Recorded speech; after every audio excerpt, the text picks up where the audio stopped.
everyone. I'm Veronica Kazanjian-Babian, Associate Director in Alumni Relations and graduate from the class of 1995 from Thomas Jefferson University.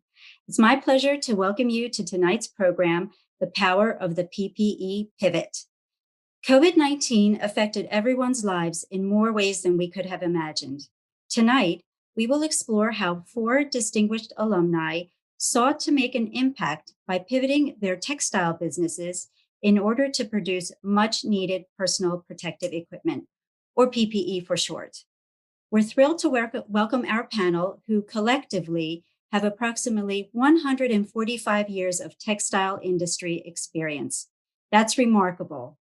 Please welcome Joy McGruther Alaoui, Design Director at MTL, Bob Berger, President, MW Canada, Robert Iv Culp IV, President and CEO of Culp Inc, and Philip Lanitis, President and owner of Jaden Fabrics. The discussion will be moderated by Marcia Weiss, also an alumna and Director and Associate Professor at Jefferson's Textile Design program. Marcia, Joy, Bob, Iv, and Phil, thank you all for joining us tonight. Marcia, the floor is yours. Veronica, thank you so much. And thank you to all of our guests who are joining us this evening. Welcome, alumni, colleagues, faculty, and students. We're very happy to have all of you join us this evening. Well, it is my great pleasure to be moderating a panel with 4 such amazing alums. And Phil and Bob, we'd love to have you come join us as well. So what I'd love to do is start by asking each one of our panelists to share a short history, their path, what led each of you to textile, and how has your career evolved from your time at Textile to now. So Joy, if you would get us started, please. Sure. I'm not from Pennsylvania, and I knew nothing about textiles the entire time I was growing up. I'm from the Midwest, Texas, St. Louis, went to college in Iowa, knew I wanted to do something creative, so studied drawing and graphic design, little interior design, got my BFA from Drake University, and studied abroad my junior year. And I had a professor encourage me to go to Italy, which was great advice. And it was there that I saw my first loom, hand looms. But I wasn't taking weaving as a class, but I just kept walking into that room because I was so curious about them. Loved my time in Italy, went back to Iowa to do my senior year and graduate, but then scraped together some money, went back to Italy because I wanted to take those classes with the looms. And of course, loved everything about weaving right away. And started working for one of my professors who had a design studio in Prato where they weave a lot of fashion fabrics. So I was hand weaving samples, which was a lot of fun. I was completely broke, loving life, couldn't do that forever. So met that the woman I was working for happened to be good friends with Bhakti Zeke, who was a professor, weaving professor at the time in Philadelphia. And so she talked to me about the school she was working for. So I thought, okay, that's what I'll do. I need to learn jacquard. So I moved to Pennsylvania, became a student of Bhakti's. And as soon as I got there, they were organizing a class trip for the following summer to go right back to Italy where I had come from. But they were going to take classes at a velvet weaving school, a very special velvet weaving school on antique looms. So I thought, well, I can't not do that. I had already visited that school. I knew what it was all about. So we went there, had an amazing summer. And while I was there, I met a gentleman who worked for the Rubellis, an Italian weaving family from Venice. Excuse me. And he asked, where are you from? What are you doing? You know, our group. And I said, oh, we're from Philadelphia, from a college. We're studying textile design. Oh, we have a weaving mill in Pennsylvania. I thought, what? That's crazy. He said, yeah. And so I asked him, can you write the name down for me? So I put it on this little scrap of paper in my back pocket, saved it, and went back to Philadelphia. And the next semester, my professor, Bhakti, was organizing a field trip. And guess where we were going? To that weaving mill of the guy that I had jotted down on that piece of paper. And so I got my courage together and asked him, hey, do you hire interns? And he said, yes. And so I said, great, I'd like to apply. And he said, you're hired. And I had, stayed up all night to get my portfolio together. It was in the trunk of my car in case he asked, and he never asked. And his name was Mike Hillebrand, and the weaving mill was MTL. And so I had the best summer ever, just sitting there designing jacquard home furnishings fabrics. And lucky enough for me, they started selling some of my designs. And so I convinced him to keep paying me while I went back to Philadelphia to finish my degree. But really, I never left. I'm still there. It's been almost 23 years. I love this company so much. We have a great time. It's a real sort of design-driven jacquard weaving mill. It's a really special place. What a fantastic story. And of course, Joy and I have known each other for a number of years, and I cannot hear that story often enough. What I can tell you, Joy, is based on what you have just said, if there are students on tonight, they're going to be reaching out to you and saying, yeah, do you hire interns? Yeah, I hope so. Joy, thank you. Iv, would you share your story with us? What was your path that led you to textile? Yeah, for sure. Thank you, Marcia. I'd be happy to talk about that. I tell people, I didn't grow up in the textile business, but I grew up around it. So our company was started by my dad and my grandfather. They built Culp Inc. Started in 1972. At that time, it was a family business. Today, we're a public company traded on New York Stock Exchange, but we do still try and operate like a family business, which is important to us. So I did my undergrad work at UNC Chapel Hill, just in general business. I didn't have any idea really that I wanted to be in the textile business. But when I decided after graduation, I went to work for a company called Unify and thought that it might be nice to come back and work with my father and grandfather. So to do that, I needed some credibility. So I needed to go back to school and learn, schoolwork about textiles and kind of I'd like to teach people. I needed to look good on paper, which I needed to do. So at that time, Philadelphia Textile was the only place that I could find in the country that would let me do a master's of textiles and an MBA at the same time. So I really just did that over 2 full years and 2 summers in between my Unified time before coming to Culp. I needed education to come to this company. So it was the perfect fit. And so far, it's working out well. And it's one of those fortuitous things that since Philadelphia Textile was the only place that would let you do those 2 degrees simultaneously, that led to this path for you. That's right. Thanks, Iv. Phil, would you share your story with us? Well, my story is a little bit different. I didn't even know what a textile was, and my dad insisted that I go to college, and I really didn't have any interest. I grew up in the Bronx, and so my stepmother was teaching at FIT in New York, and she, I guess she knew me pretty well, and she invited me to come down one day and take a look at FIT. So I usually did anything she told me to do, and I went down there, and it was just wall-to-wall girls, and it was like, geez, Dad, I really need to go to college. I just couldn't believe the amount of girls at this school, and there were very few guys. And so basically my path in textile started at FIT, and my desire to be around a lot of women, let's put it that way. And that was a wonderful experience. FIT is a fantastic school. And it taught me a lot about textiles. I also had an opportunity to go to participate in the first international trade show with the Iron Curtain countries.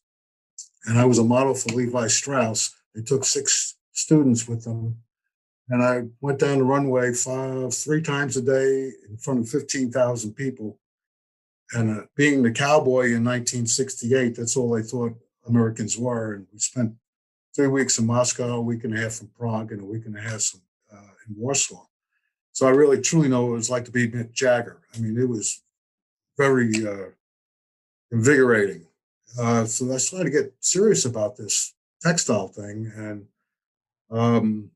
of course, maturing a little bit more, and decided I needed to get a bachelor's degree, and I went to Philadelphia Textile as a transfer student. In 1968, they didn't know what to do with a transfer student, so they put me on the top floor in the dormitory there with all the freshmen. And having a couple years of age on the local guys, and I had a really good roommate who today we were partners in the business that led me on this PPE thing. His name is Elliot Lightman. He graduated in 1972. I graduated in 70. So I worked for a big company. I worked for Lowenstein Wamsutta, falling out of bed and going for an interview over in one of the buildings there at school. And got hired right away. And I was on, because I had the degrees, M. Lowenstein and Sons, which is Wamsutta Mills also, they needed management people, and I had the degrees. And somehow I talked them into managing an out-of-town sales territory, and that would be good experience for somebody on a management course. So they sent me to Dallas in 1972, January 72. I never left. I worked for them for 11 years. They were acquired by Springs. I just left at that time. I went to work for Collins and Aikman, who I couldn't say no to after several offers. And in 1985, I went out on my own, converting goods, things of that nature. And I still basically do that today. It's a sad day for me because Jaden Fabrics, I closed Jaden Fabrics last week. Just couldn't make it because of the virus. Our business was primarily hospitality to hotels for remodeling purposes and new construction.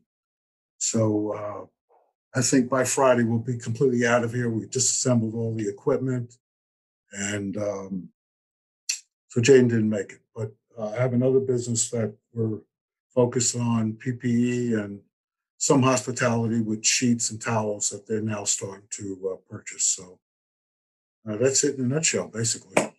Thank you for listening. Bill, thank you for sharing that, and I look forward to hearing more about the PPE pivot momentarily. So thank you. Bob, would you please share your path with us? And Bob, go ahead and unmute.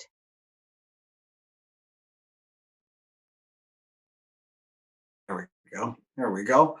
I guess, my dad came to Canada after World War II, I guess, late 40s, early 50s, and ended up taking a textile degree from Leeds, a textile engineering degree from Leeds by correspondence course. I still have some of the old books, which is really the predecessor to online learning. And so he'd read the chapter of the book, he'd write the test, and then you put it in the mail and send it back to England. And then they would send you your grade back. So from there, he ended up working for a weaving mill out in Vancouver, and then ended up moving to Montreal, and later on started a business with my grandfather. So as a kid, my father and grandfather were always arguing and yelling at each other, over this business. They started off originally as an importer out of Italy, women's wear apparel fabrics, slowly got involved. And then as currencies fluctuate, there became a point where it didn't make sense. The fabrics got too expensive from Italy. So they started a small weaving mill. And I kind of remember as a kid on weekends going out to the little weaving mill and jumping around in rolls of fabric in bins, and then as I went to high school growing up in Montreal, you finish high school in grade 11. So you're 16 years old and you have to make a decision what you're going to do in going on to university. So I really had no idea. So I went into commerce at one of the universities in Montreal, and within a couple of years, somehow Philadelphia Textile came around, and I remember calling. I knew somebody who was there through an old girlfriend, and I remember calling them and talking to them, and it was maybe April, and Montreal still had like 10 feet of snow on the ground. It was late April, and he was in shorts playing tennis, and I said, "That sounds pretty good. It's time to get out of Montreal." And so I moved down to Philadelphia. I was 17 years old. Kid, first time away from home, and really enjoyed textile. And I was always I took engineering. I was always a kid that took whatever I had, I took apart. And I took all the pieces apart and I would rebuild it. And the machinery always intrigued me. And over the years, we went from just a weaving mill to finishing to dyeing to all kinds of coatings, and so we do a lot of different things. And through all of that, because I'm a machinery guy, I'd go to a trade show and they'd show you a machine, and then I'd say, okay, all that stuff you just told me, you told everybody. What else can that machine do that nobody else asks for? Because that's where I'm going to make my money. So I'm always looking for something that's unique and something that's different that we can do on the same piece of equipment that will differentiate us from everybody else. As we all know, North America is not a quote low cost producer, so it's perceived value. Does it look like the price I'm asking is worth what I'm asking? And I explain it to my employees all the time in saying, you can go buy a pair of jeans for $25 or $35, go to Target or Walmart or whatever. And you can also buy a pair of jeans for $300. They're both a pair of jeans. They're both using the same amount of denim. Yeah, maybe one's got a little bit more stretch. They all got pockets. They all got zippers. It's in your head. Is it worth the money for that product? So that's really what we strive for. Our goal is when we put new designs, new products on the table in front of a customer, the goal is the customer says, wow, I never saw anything like that before. Then it's no longer about the price. It's about, can he make the money on it that he needs to make? That where does it fit in the marketplace? And that's really what we do. Well, and Bob, I think that's a brilliant lead-in to my next question to all of you, because you've just spoken about what else can we do with the equipment? And so obviously 2020 was a year unlike any other that any of us has lived through. And all of you have pivoted your businesses in one way or another to satisfy a demand for PPE. So I'd love to know more about what aspect of PPE did you create? What prompted that pivot? Who would like to tackle that question first? I can do it. Okay, Bob. So came to the end of March. We saw this COVID thing coming. You saw it on the news, but you never really thought it was getting here. And come to the end of March, January, February, March of last year, we were, up 3, 4, 5% from previous. Business was humming along pretty good. Came the end of March, pretty much 85% of our orders got canceled as cities were shutting down, shopping malls were shutting down. People, it was stay at home, and it was all about live to fight another day. I remember sitting down middle of March as we saw it was coming and saying to my supervisors, we're coming into a period where you've never had to manage the way you're going to have to manage going forward. It's a new world. And at the time, PPE all over the world became in short supply. We used to weave surgical and isolation gown fabric more than 20 years ago. Canadian government contracts. We used to weave some of that stuff. Long ago, most governments have changed really. There's only really one criteria in supplying to government. It's how low can you go? Cheapest price. Yes, you have to, you have to hit the criteria as far as the specs go, but everything else comes down to price. And it's very difficult to compete with these offshore places.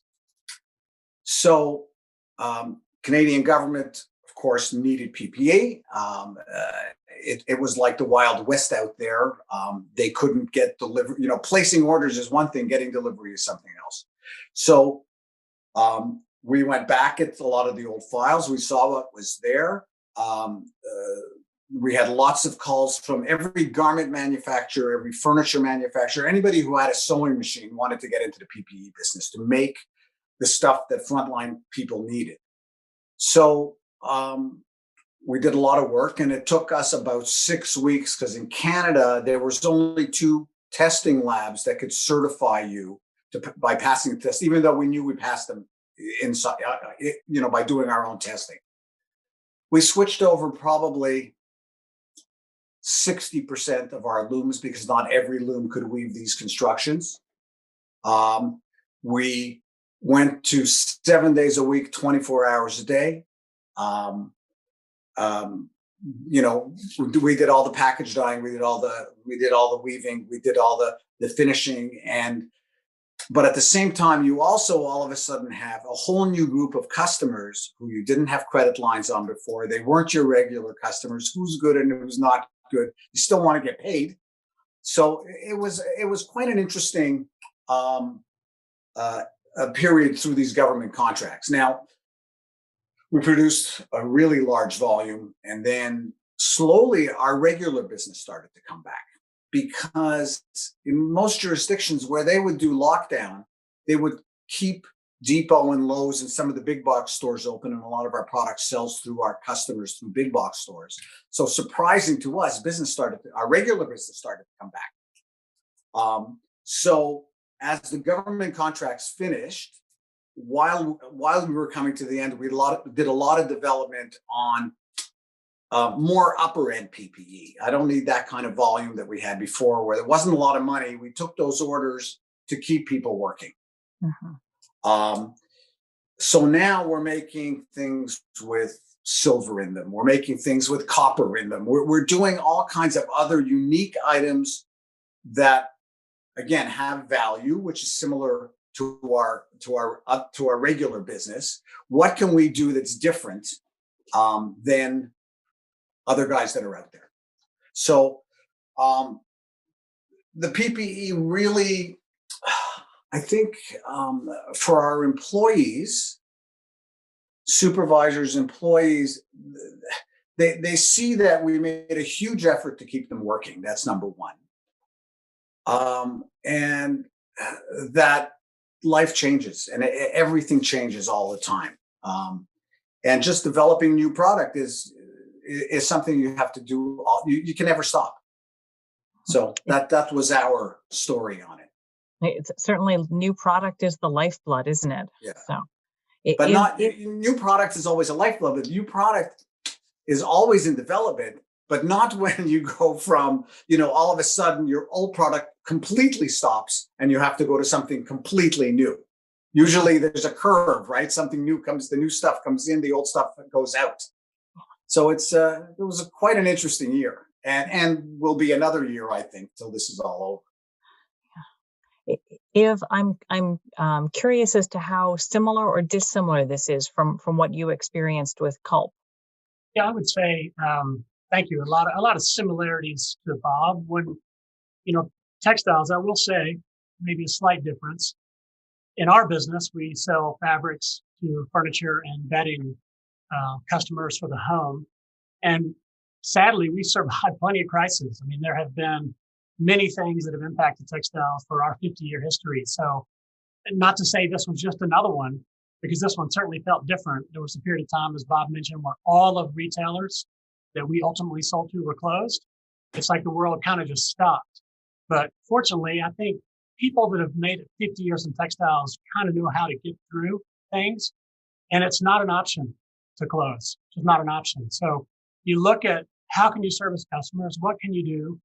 Anyone can manage in times of positivity when things are going well. It's what you do in these struggle times that make you, what we think makes you a great company. So we pivoted to making face masks and hospital bed covers. These are all things we don't normally do, but we make fabric and we sew fabric all the time, all over the world in 6 different countries. So why not? So for us, it enabled us to be considered an essential business. We could stay open, operating, albeit at a smaller pace. Not everything ran. Certainly, we kind of had rolling closures across the world. We were able to stay in business, keep our employees working. We ended up making almost 1 million face masks that we supplied through FEMA and about 50,000 hospital bed covers that we sold to a lot of these pop-up temporary field hospitals that were going on. So, for us, it was a matter of survival. It was a matter of keeping as many people as working as we can.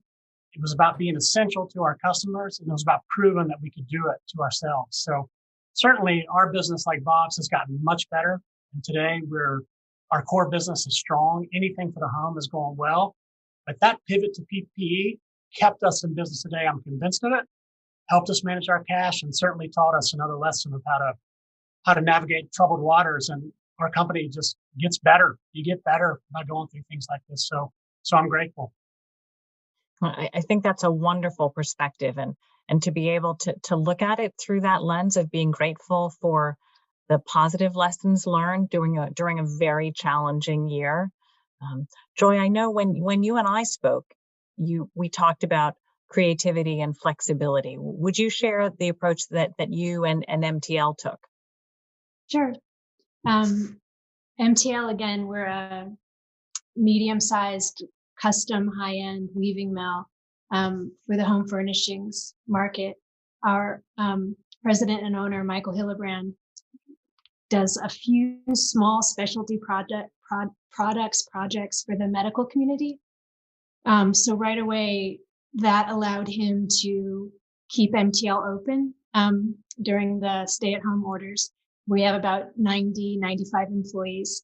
And so we needed masks to wear to keep coming to work every day.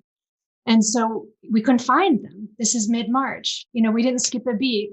The stay-at-home orders happened Friday. Monday, we were all right back at work. And so we thought, okay, we can do this. We can make our own for ourselves. And we started researching and reading and learning about particle penetration and breathability and being absorbent and comfortable, all the important things. And then, we kept getting people contacting us, our clients, big clients like Knoll and, Steelcase, these types of companies who also needed some masks for their employees. And so we developed a textile using silver-coated yarn from Noble Biomaterials in Scranton, Pennsylvania, our neighbors, really. We've collaborated with them many times through the years. And so we created a special, multi-layered textile that came off the loom ready to go. And then we couldn't find anyone to sew the masks because we're weavers. We know nothing about sewing. And we kept, we tried. And at that point, we're getting so many people getting in touch with us in our area in Northeast Pennsylvania, rehab facilities and hospitals, long-term care facilities. Everyone was needing masks at the end of March. And so we ended up, MTL, Noble Biomaterials, we started collaborating with Gentex, another textile company in our area, who basically pulled together sort of cottage industry volunteer sewers, home sewers, to make, I think we made around 10,000 masks at that point. And it's just pure donation. We didn't make we didn't sell masks. We were just donating masks in our area to keep everyone as safe as we could. And we were, able to keep all of our employees employed for the entire year of 2020, which is a huge feat. We're very proud of that. So also since we couldn't find any cut and sew places open or that charged, a fair amount, we realized, hey, we're jacquard, textile designers, jacquard weavers. We can use what we know. And so my coworker and best friend, Taya Tangyu, we started a side business, a sister business to MTL that we focus on textile upcycling products. The company's called the Weave Lab. So we developed a no-sew jacquard mask kit. It comes off the loom. You cut, you string a lace through it, and you get a mask, no sewing required. So it was definitely a project we never would have thought of working on if the need hadn't been there. So our mask PPE projects were probably on a much smaller scale, but just as meaningful personally and professionally in our area. You can't underestimate the value of community and the positive good feelings that come from that sort of sense of community where everybody pulls together. Yeah. And it was a time where everybody really was trying to pull together and do whatever they could do to keep everybody working safe. Yeah. So, well, Exactly.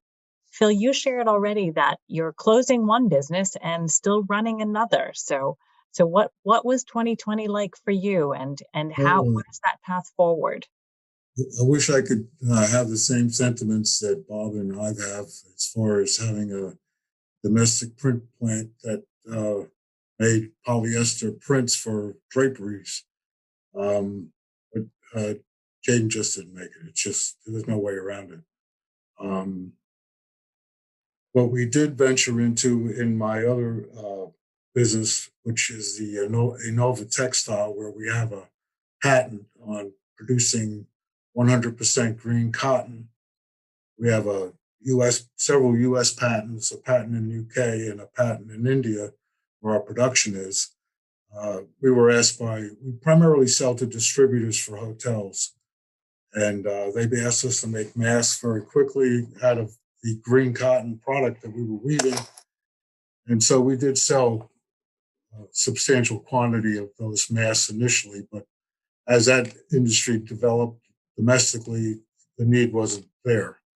We have now ventured into probably something that can't be made domestically is the examination gloves, the blue nitrile powder-free examination gloves. And we are supplying them to some retailers like CVS and a lot of hospitals and long-term care facilities.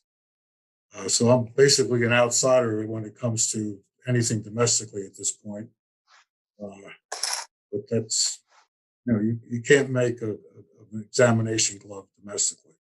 There's machines in Taiwan and in Thailand and Vietnam that just spit these things out by the minute, by the millions by the minute. So yeah, that's what we're doing. It's not the same trail that everybody else has traveled down, but that's why textiles is so exciting. If you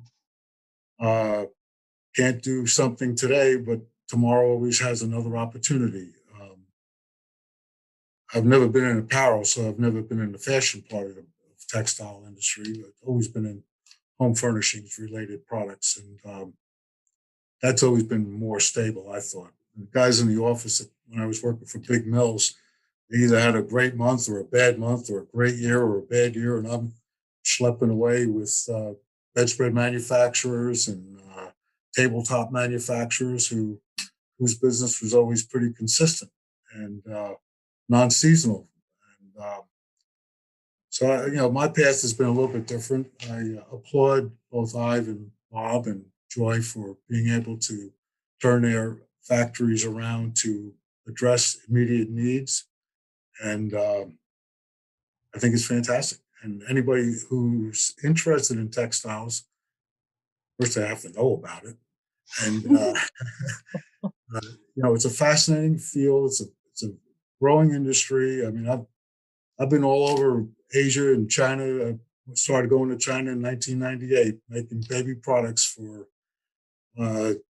big baby manufacturers who decided domestically to close their factories, and made a lot of Disney characters. Winnie the Pooh was my best salesman. Probably printed, I don't know, 50 million yards of Winnie the Pooh over my career. So, if anybody has an interest in textiles, I certainly would applaud their interest and encourage their participation. Well, I think it speaks to, I'm thrilled that you actually took a different path, even with PPE, because it speaks to the breadth of possibility within the textile field. So to all of you, are there specific lessons that you learned in 2020 that you're that you're taking forward? And if so, what are they? Yeah, Joy, Marcia, I can take a quick stab at that. I'm thinking to Phil's comments, and I don't want to oversell. I think what's beautiful about textile companies that are here for as long as some of us have been in business is that we have changed many times. So our company, we used to be almost fully domestic manufacturer. We once had 16 facilities in the U.S. Today we have 3. So there is a constant reinvention of textiles, and you're proud to be in business however you are, and pivoting just makes it. There's a whole nother pivot coming to sustainability that we all going to have to get a lot better at. And so there's more coming. But for lessons, I'll tell you the ones I learned the most: embrace challenges. Again, anyone manages in good times, manage through adversity. Cash is king. Liquidity and financial strength will keep you going.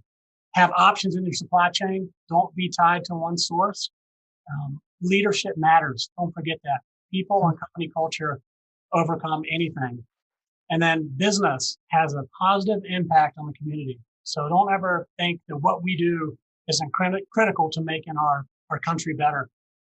And then certainly the importance of front-end design and capabilities make a huge difference. And if it sounds like I'm reading these off, it's because I had to do this for my board. I had to present a whole list of lessons I learned through COVID-19, because we should not forget what we've all been through, and the fact that we're here is a major milestone.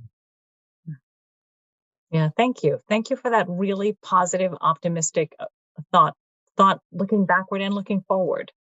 I was going to add, I was very grateful at the time, back in March, when we were forced to close down for almost 3 months, that the government did step in with the PPP program, and that helped us get, to this part in time and keep people employed up until this point. So I think there's a debt of gratitude to the government for recognizing the seriousness of what this country is in today and addressing it at that time. Very true. Well said. People are giving the government any compliments these days, so I thought, they deserve one. Okay. Time of unity, Phil. We got to get there. Other lessons learned? I think mine would be, of course, I agree with Iv and Phil. Mine would be use the skills you have, get creative, start playing. We jumped from, designing beautiful home furnishing fabrics to, PPE. It was crazy, but it felt good to be doing something.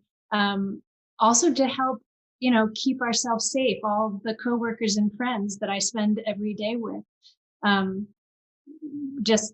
It took a lot of creativity, and it was a bit scary because, at that time we were so used to the masks today, but at that time they were so foreign to all of us. We just didn't know, and we felt this huge sense of responsibility. What we're working on is, to keep ourselves, our families, and our friends safe. It was an interesting experience, but I think the creativity, not being afraid, jumping in, making prototypes, being fast, being responsive, those were, really important things. We were able to not waste any time because, our design studio is right there where the looms are. We're running back and forth from our computers in the design studio to the looms, working with the weavers, figuring out what we could do, because we knew we didn't know how to sew. So we wanted to, make these multi-layered masks with all the safety requirements, and get them as far along on the loom as we possibly could using the skills that we had, so that the sewing would be minimized. Really interesting, creative project. And that's the way to look at it. And of course, as a textile designer, I look at everything sort of through the lens of creativity. Mm-hmm. And Bob, I know you've shared that you're an engineer and you're always looking at the equipment. So what about you? What about lessons learned? Yeah, I think a very important thing that came out of this is that from day one, we leveled with all the employees. They saw what was happening. We said to them, the orders are gone. They're going to come back. We're going to be fine because we're financially strong enough, but we need your help. And just keeping them up to date, what was happening, I think was very important, because they needed to trust us and we needed to trust them. And I think through that came a lot more cooperation that, you know what, when it comes down to something like this in health, we're all the same. And we were trying to produce these products to help frontline workers, but also to keep them safe.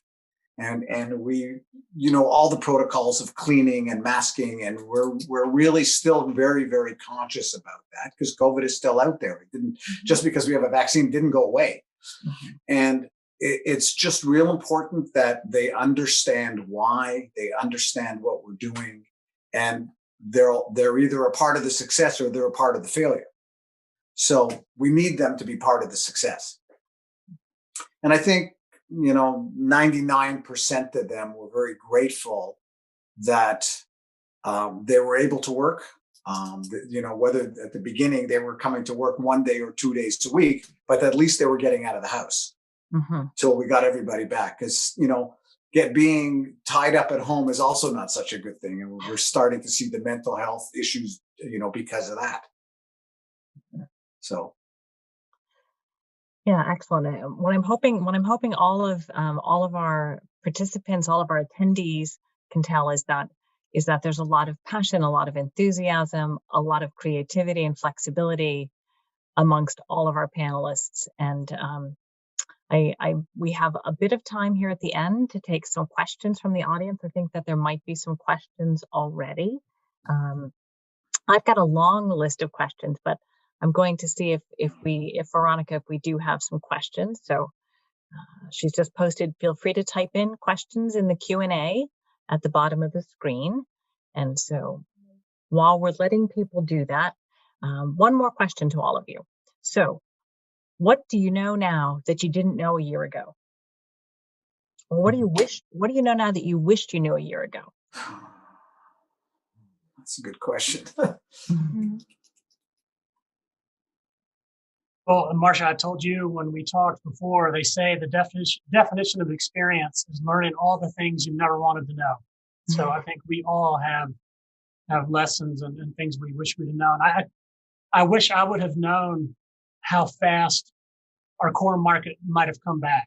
The situation, and maybe that's a different look at it. It was perceived that we were going to be in such trouble. And I wish I had the foresight to know that home would be such a safe haven during this period. And the fact that I was serving the home market, I would have been more aggressive in the downtime had I known how quick things would recover. But again, I'm grateful for the lessons we learned, and I'm certainly glad that now we all see the safety of home.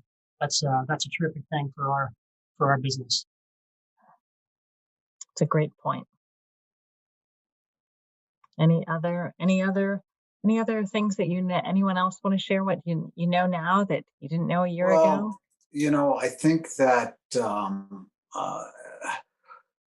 this happened came on so fast that sometimes we don't sit around and go over the what ifs. This wouldn't have been on the list of what ifs. What if there's a pandemic and the whole world stopped? You'll scenario play everything else, but you wouldn't have scenario played this. And it's a very tough thing. So That's true. Of all of the things that we could have thought about, I agree with you, Bob. This probably would not have been on the list. So, um, well, we do have a couple questions from the audience I'd like to get to. So the first one is, do you see your company continuing to work and grow in the field of PPE going forward? Well, wherever there's a need, there's somebody to provide an answer or a product to fulfill that need, whether it's made domestically or offshore. The need is what we always have to address. I agree. I think we all learned a lot about that marketplace and the specs that they need, and it now becomes another piece of what we want to do, and what could we develop for those areas. So why not? Why would you learn all this stuff and then not use it? Again, it's like anything in textiles. Again, we'll learn this lesson again. And Bob, you made this point in the beginning. You can't just make plain standard cloth 3-layer face mask anymore. Now it's got to be breathable, copper treatments, cooling technologies, something different to make the face mask better, because all the sharks out there will come in and beat you on price for the commodity things. So Right. You pivot to what's special. That's what all of us do in our businesses. We'd have to do the same with PPE. Well, and this is that leads into this next question. MTL is known for their beautiful fabrics. Were the innovative masks made by MTL also made of beautiful fabric? We definitely paid attention to the color. We wanted to make sure, people felt good wearing their mask. I think that's important, not only comfort, but looks. And so we made 2 styles, one for the frontline workers. They were plain, but yeah, we put in a few interesting stripes and design details, because that's what we can do. And then with the Weave Labs mask kit, yeah, definitely color and jacquard effects, an integrated logo. Yeah, high design. Well, I mean, and I can tell you, I honestly hadn't thought twice about the masks I was wearing. And one of my friends said, "You're a textile designer. Your masks must be beautiful." Oh, okay. Yes, I suppose that's true. So let's see. For all of you, what lessons for your businesses have you learned for the future? We've talked a little bit about this, but perhaps there are more thoughts on that question. I think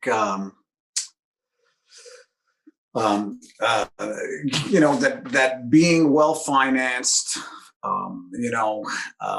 cash is king, and especially when something like this, when everything stops, if you don't have the staying power. So it's not something that we necessarily learned from this. It just reinforced that it's important. I agree with Bob. I think most of the lessons we learned aren't necessarily new. Again, textiles have been through so much transformation historically. I think the lessons get revalidated. So this just enhances them more to remember those lessons that got you through. Just focus. I really think of big things in supply chain. Do not be caught with a one option supply chain. Have options. You got to have choices. I think the key word is what this talk is all about, the word pivot, being able to move quickly, address the need, maybe see the need in advance even. Textiles is all about, you're never making the same product you made last year. You just don't know what you're going to be doing. If somebody would have told us, a year and a half ago, we'd be making face masks. For what? People are going to hold up banks? It doesn't make any sense. Who's going to make who are you going to sell a face mask to? So, that's our business. That's what it's all about. I think for me, one of the biggest lessons was community, and how important that sense of local community really is. Because I have worked at MTL for 23 years, and I've heard of Gentex. I know about Ecstatic Yarn, Noble Biomaterials, but within, a 2-week span to be able to really connect and start deeply collaborating 3 companies who are generally very independent. That was a really interesting, pretty strong experience to be able to pull together like that and accomplish what we did. So just to remember, we're all very protective and rooting for our own companies, but it's really the entire community that's important. Joy, I think that's a really important point. If textiles, for a long time, MTL is probably different than Culp, but sometimes doesn't get the respect we deserve as an industry that just always does the right thing. And this can give us a lot of, if we market it well as an industry, we have a chance to tell a really special story. Mm-hmm. Yeah, that's a really lovely perspective on that. This might be the last question we have time for, but I really do want to get to it. And there are many more, and I apologize to all of our participants that we're not getting to all of your questions. But this is another question about looking forward. So, as you consider candidates for your companies going forward, what specific traits and skills do you look for in a potential candidate? Essentially, how are you evaluating and looking at resumes differently after this period of pivoting? Flexibility to think out of the box, to try stuff. Sometimes people get too focused on what they're good at and don't want to stretch. I think this period has really shown that you got to stretch, you got to try stuff. You only learn that way, and so I think that's real important. I think communication skills are always huge for me because I had to start communicating with about things I knew nothing about. I had to admit I am learning from the ground up. I'm going to ask a lot of stupid questions. Bear with me. You don't pretend like you have all the answers. Just really be open-minded, really transparent, communicating clearly on the phone, in person, in writing. Communication is huge for me because yes, you've got to have the skills and the talent and the education, but you've got to communicate really complex things easily with all these types of, with your suppliers and your customers and your employees and your coworkers, all different types of subjects, all different types of people. And communication is my thing. It's huge. I don't think the criteria, anything's changed as far as looking at a prospective candidate for employment that would be affected by PPE. It's just same basic characteristics that you would have prior to PPE. Somebody's willing to make adjustments and who cares about what they're doing and the basic traits that you look for in a person. You can't teach somebody how to do a good job or to care about a good job, to really put their heart and soul into it. That's not a learned trait. That's, it's either have it or they don't. You can teach them how to do the job. You can't teach them how to be a good employee. Yeah, I was going to say the same thing, Phil. We can train people to do the job, the actual function of the job. But what we can teach people is to be organized, to communicate well, and to just be nice, to just be a respectful person. Those are things that you'd be surprised how often we run across things that's a problem. So golden rule sometimes makes a big difference. Mm-hmm. Well, and we're going to make that the final comment. So on behalf of Thomas Jefferson University, our great thanks to Joy, to Phil, to Bob, and to Iv. Thank you for sharing your personal experiences. Thank you for sharing your stories, and thank you for being excellent textile alums. So we're dinosaurs. Thank you, everybody. Thank you so much, everyone, and for your wealth of knowledge and experience. Thank you so much for sharing your stories with us. We really appreciate it. Thank you also to Marcia for moderating this event. We really appreciate your time as well. And also thank you to everyone who has joined us this evening to watch this webinar. We really appreciate your time too.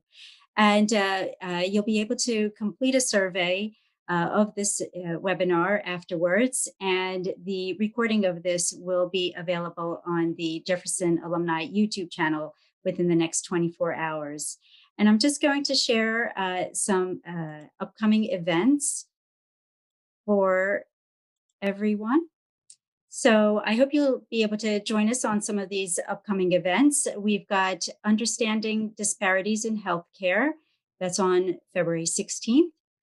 Alumni Updates with Provost Dr. Mark Tikaczynski on February 18th. Finding Your Voice on March 3rd. And Policy Over Party, which discusses the legacy of Senator Arlen Specter. You can sign up for any of these events and even more on our webpage, jefferson.edu/alumni events. You can also follow us on our social channels to find out more about our upcoming exclusive events and other alumni information. You can find us on Facebook, Instagram, Twitter, and LinkedIn, in addition to our Jefferson webpage. And lastly, we're so excited to announce our new Jefferson Alumni Network platform. And I hope that everyone on the panel joins us as well on this platform. If you sign up for the Alumni Network platform by February 14th, you'll be entered into a weekly prize drawing.